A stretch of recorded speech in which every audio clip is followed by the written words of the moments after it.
last but not least, we're gonna look at the bench press. So the bench press for powerlifting is a full body movement.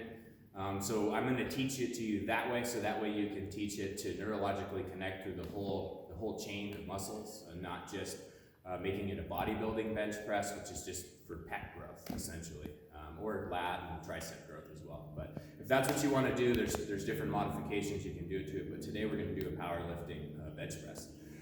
So to start the movement, I'm going to get a weight that I can manage. If you've never done this before, when you're learning it, it's good to start with a light weight to learn how to sink the weight into the shoulder blades as they come down, not allowing them to kind of collapse upward and put stress on the front of the shoulders.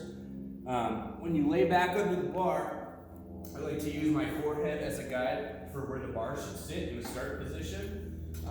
My feet are going to tuck back, that way I can create a little bit of hip drive. Hip drive is great because as that bar gets heavy, I can push through my hips to create more power.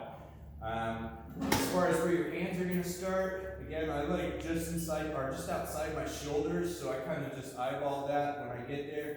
Then once I'm going to start, I'm going to get my elbows underneath and I'm going to push the bar up. Okay. Now I'm going to make sure that I start with straight elbows and also wrist position. So if I start with wrist position, sink back like this, it's going to make my triceps fatigue and my forearms fatigue really fast when I do this. So I'm going to get a really active grip and roll that forward like I'm driving a motorcycle. Okay? And I'm going to use the same technique I used for the bench press, and I'm going to break the bar in half. This is going to keep my elbows underneath my wrist as I pull the bar towards my chest. Notice how my wrists are over my elbows when I do this. I'm at the bottom of my pec line, not at the top. Okay, this helps me become really strong and powerful because I'm in my lats right now. My lats are really engaged, so the back side of the shoulder girdle is supported as I push forward, even though I'm actually using my pecs here.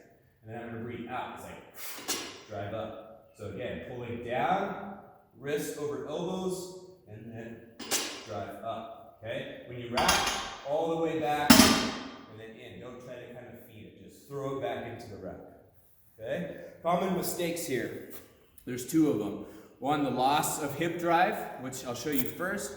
The second one is getting into kind of a dangerous shoulder position and flaring the elbows. And also, you'll notice if this happens to you when you bench press, you'll get weaker a little bit faster. So, first one, you'll see when people do this, they get set and they're going, okay? And then they start to fatigue. Here's that elbow flare, okay? Notice my shoulder girdle. When I push with my shoulder girdle like that, it's a lot of strain on my pecs, which isn't necessarily a bad thing, but the more muscles that work in the girdle at the same time, and the more you teach them to do that, the more well-rounded they're going to be. So again, I'm going to re-break the bar, pull into it, make sure my elbows stick under my wrists, and then I'm going to press back up, okay? If you notice there's too many reps that you're doing that you can't control, stop, take a rest, maybe lighten the load a little bit, and then keep practicing, all right?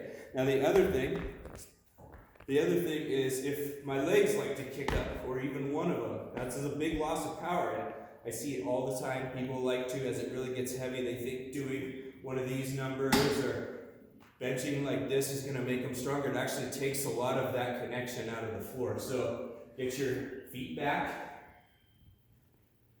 Create that hip drive. So I'm squeezing my glutes. Notice how it's giving me a big arch. And I can control it down really well. And then pop it off with a lot of power. Okay? Those are the common mistakes I see on the bench press. Thanks, guys.